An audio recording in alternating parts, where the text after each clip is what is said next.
Hoy es el Día de la Dislexia.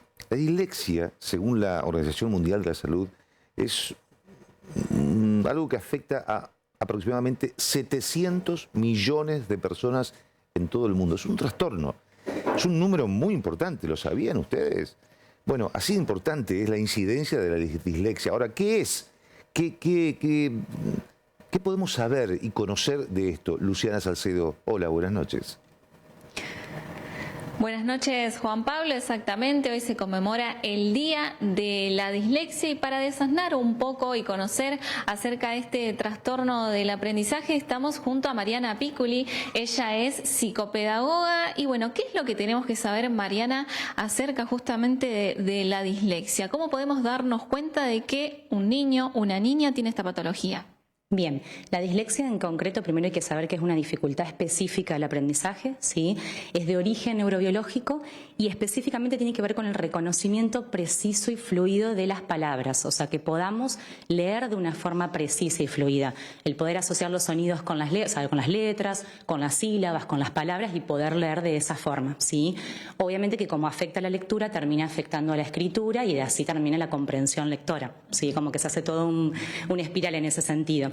Y es importante saber que es una condición, ¿sí? O sea, va a acompañar a la persona durante toda su vida, pero se compensa muy bien. O sea, acá en las evaluaciones, los tratamientos justamente con los psicopedagogos y las familias y las escuelas, ayudamos a que el niño pueda tener nuevas herramientas, sí, como para acompañar esos procesos de aprendizaje durante toda la vida. Sí, eso es importante. Exacto, es una cuestión de acompañar, ¿no? A las familias, solo no se puede, por ahí se puede frustrar obviamente el niño, la niña, los padres, y ahí aparecen ustedes, los psicopedagogos, para brindar este apoyo, esta contención, y podemos darnos cuenta de esto al momento de que inician, ¿no?, la lectura. Sí, totalmente. Hay como varios indicadores. Tenemos indicadores más de salita de 5, indicadores también más de primaria. Por ejemplo, en salita de 5, cuando ya podemos observar que no se acuerdan los nombres de los compañeros, por ejemplo, o se le dificulta aprenderse los colores, los números, las letras, o cuando empiezan a jugar con esto del sol, ¿con qué empieza? Con las... Eso ya empezamos como a notar ahí que les está costando. Esos son indicadores que hay que tener en cuenta, así como que hay que poner en la mira.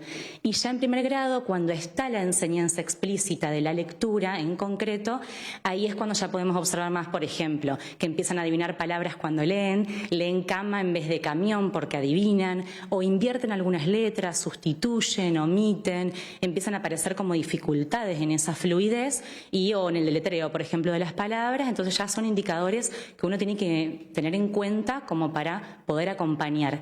Y también es como que hay tener en cuenta, además de lo académico, indicadores más emocionales, o sea, más afectivos. Generalmente los chicos ya en esas edades empiezan como a demostrar cierta negación a la lectura. Entonces esa negación también ya como que hay que tenerla en cuenta porque es como me genera cansancio, no quiero, frustración. Por ejemplo, quieren evitar leer en voz alta delante de los compañeros. Eso también sucede mucho. Esto también tiene una cuestión biológica, ¿no? Muchas personas al traer a su hijo o hija aquí al consultorio se preguntan, ¿no? Y generalmente tuvieron ellos una dificultad que origina, ¿no?, que a los hijos la tengan también.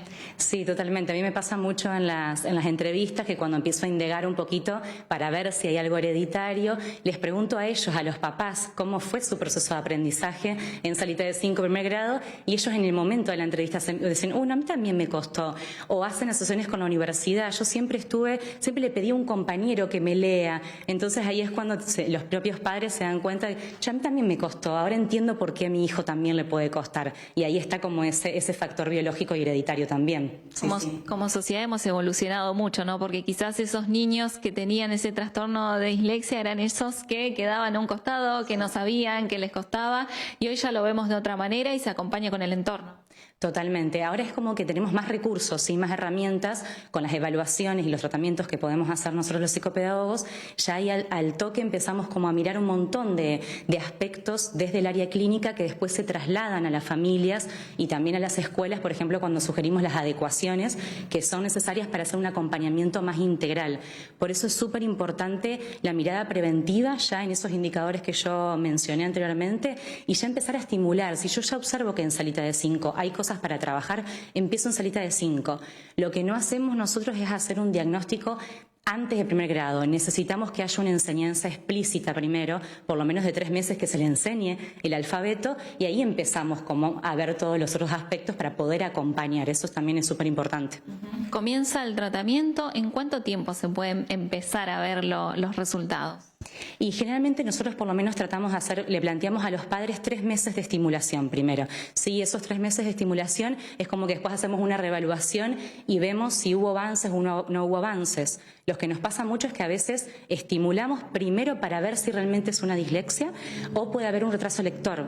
Por ejemplo, en pandemia no hubo una enseñanza explícita, entonces había muchos chicos con retraso lector. No llegaba a ser una dislexia, en realidad lo que no hubo fue una enseñanza explícita del principio alfabético. Entonces, después de los 3 meses, si confirmamos una dislexia, seguimos trabajando. Pero si hay una dislexia, suelen ser tratamientos un poquito más largos, 1 año, 2 años, depende cómo va compensando cada niño también.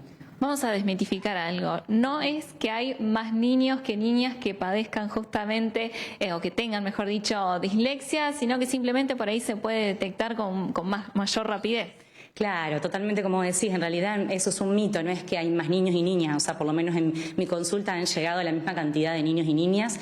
Sí, con otro tipo de diagnósticos se ha hablado más de que se detecta, se manifiesta en realidad, por ejemplo, en el autismo, más en niños que en niñas, pero con la dislexia no sucede exactamente eso. Muy clara, Mariana, muchísimas gracias. Gracias a vos.